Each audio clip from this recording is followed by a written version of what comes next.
Hello, we're back to Married Men Speak Life.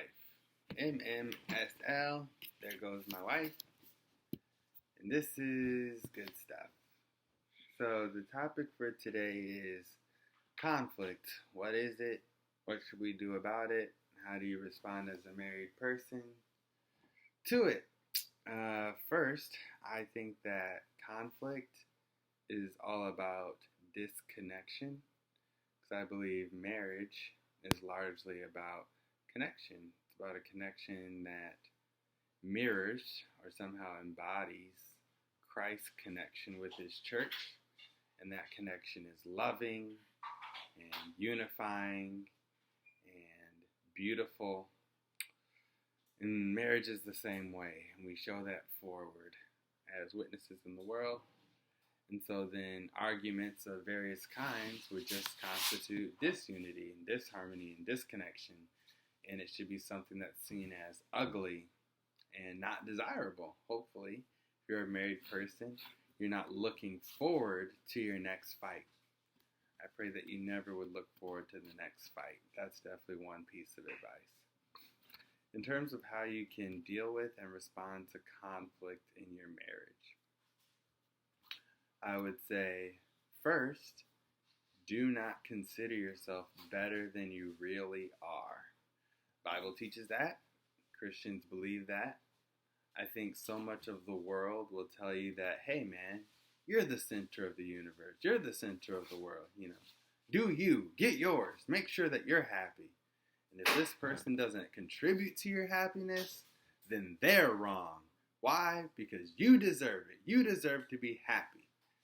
In this type of logic, grossly unpopular what I'm about to say, but it really is not about you. It's really not about your happiness when it comes to conflict. So the first thing you have to do is willing to be humble and submissive and just acknowledge guilt. Okay, cross-examine your own heart and try to really think through ways in which you might be in the wrong. Maybe it's apathy and you just don't care and you're not putting forward enough energy. Maybe it's anger because you blew up and put forward too much energy. Maybe you're smothering and being clingy and you're putting your identity in how this person thinks of you and you've just been working yourself to the bone trying to please them. This happens a lot, not just for stay-at-home moms, but for men too. I do this for you, I do that for you, I've done this, I'm this. Remember when I did this? These types of ways of defending yourself, very, very unhelpful, especially when we're talking about conflict. Trying to remind someone about how righteous you are when they think that you are the enemy is a bad idea. Why? Because you're telling your wife or husband that they're the villain of the story.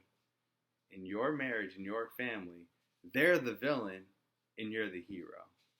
You've been doing the righteous good works and they're off kilter. This is a very bad place to start. You should definitely start by submitting yourself to the Lord and acknowledging to yourself and to your significant other that you are not perfect, that you don't have all the answers. Maybe that you're not completely sure what you're doing, but you should also be fully expressive and fully communicating of those things which you do know and of those things of which you are confident. I think that's very important too, especially if you feel really strongly in this argument that you're in the right. How do you go about convincing or sharing that news with your wife in our case?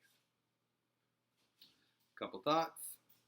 First, you should definitely consider how you would want them to treat you.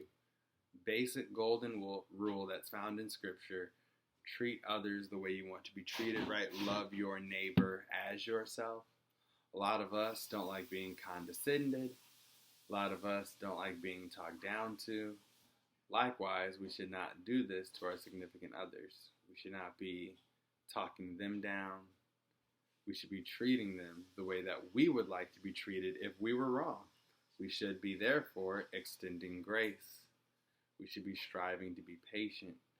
We should put the goal as connection and unity and being on one accord and restoring that fellowship, right? These should be the things that are preeminent, not just proving to someone that you're right, giving a ton of evidence of why you should be the hero, or forcing someone to submit by intimidation or domination.